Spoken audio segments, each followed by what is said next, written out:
हर हर महादेव। श्री शिवाय नमस्तुभ्यम। आइए सभी भक्त मिलकर आज हरियाली तीज की व्रत कथा सुनते हैं, जो कथा भगवान शिव ने माता पार्वती को उनके पूर्व जन्म की याद दिलाने के लिए सुनाई थी। शिव जी कहते हैं, हे पार्वती, बहुत समय पहले की बात है, जब तुमने हिमालय पर मुझे वर के रूप में पाने के लिए कठोर तप किया था। इस दौरान तुमने अन्न जल त्याग कर सूखे पत्ते चबाकर दिन बिताए थे। मुझे वर के रूप में पाने के लिए तुमने किसी भी मौसम की कोई परवाह नहीं की और तुमने निरंतर तप किया। तुम्हारी इस स्थिति को देखकर तुम्हारे पिता बहुत दुखी थे। ऐसी स्थिति में नारद जी तुम्हारे घर पधारे।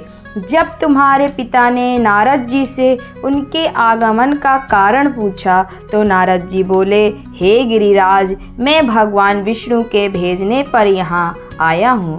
आपकी कन्या की घोर तपस्या से प्रसन्न होकर वह उससे विवाह करना चाहते हैं। इस बारे में मैं आपकी राय जानना चाहता हूँ। नारद जी की बात सुनकर पर्वतराज अति प्रसन्नता के साथ बोले, हे नारद जी, यदि स्वयं भगवान विष्णु मेरी कन्या से विवाह करना चाहते हैं तो इससे बड़ी कोई बात नहीं हो सकती। मैं इस विवाह के लिए तैयार हूँ। इसके बाद तुम्हारे पिता की स्वीकृति पाकर नारद जी विष्णु जी के पास गए, यह शुभ समाचार सुनाया। लेकिन जब तुम्हें इस विवाह के बारे में पता चला तो तुम्हें बहुत दुख हुआ। तुम मुझे मन से अपना पति मान चुकी थी। तुमने अपने व्याकुल मन की बात अपनी सहेली को बताई।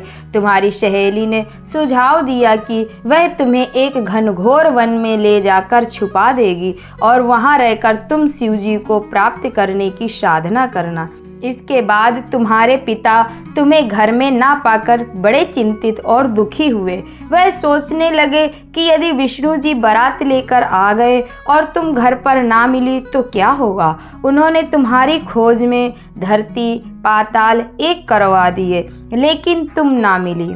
तुम वन में एक गुफा के भीतर मेरी आराधना में लीन थी और तुमने रेत से एक शिवलिंग का निर्माण कर मेरी आराधना की, जिससे प्रसन्न होकर मैंने तुम्हारी मनोकामना पूर्ण की। इसके बाद तुमने अपने पिता से कहा कि पिताजी, मैंने अपने जीवन का लंबा समय भगवान शिव की तपस्या में बिताया है और भगवान शिव ने मेरी तपस्या से प्रसन्न होकर मुझे स्वीकार भी कर लिया है। अब मैं आपके साथ एक ही शर्त पर चलूंगी, आप मेरा विवाह भगवान शिव के साथ ही करेंगे।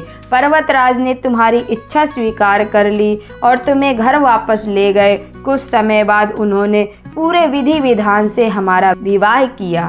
भगवान शिव ने इसके बाद कहा कि हे पार्वती, तृतीया को तुमने मेरी आराधना करके जो व्रत किया था उसी के परिणाम स्वरूप हम दोनों का विवाह संभव हो सका। इस व्रत का महत्व यह है कि मैं इस व्रत को पूर्ण निष्ठा से करने वाली प्रत्येक स्त्री को मनवांछित फल देता हूँ। भगवान शिव ने पार्वती जी से कहा कि इस व्रत को जो भी स्त्री पूर्ण श्रद्धा से करेगी उसे तुम्हारी तरह अचल सुहाग प्राप्त होगा। बोलिए उमापति महादेव की जय। बोलिए शिव शंकर भगवान की जय।